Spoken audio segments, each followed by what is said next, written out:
मंत्री ओबीसी आहेत म्हणून टार्गेट करणं योग्य नाही। बावनकुळेंनी कुणबी प्रमाणपत्र रद्द केलेलं नाही असं स्पष्ट केलेलं आहे, असं फडणवीसांनी म्हटलंय।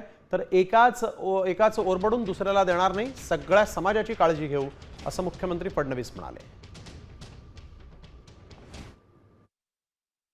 मराठा समाजाकरता आमच्या सरकारने जे केलं ते इतर कुठल्याही सरकारने केलं नाही। आम्हाला मराठा समाज असो, ओबीसी समाज असो, एससी असो, एसटी असो, विजे असो, एनटी असो, संविधानाने सगळ्यांची काळजी घ्यायला सांगितलेली आहे।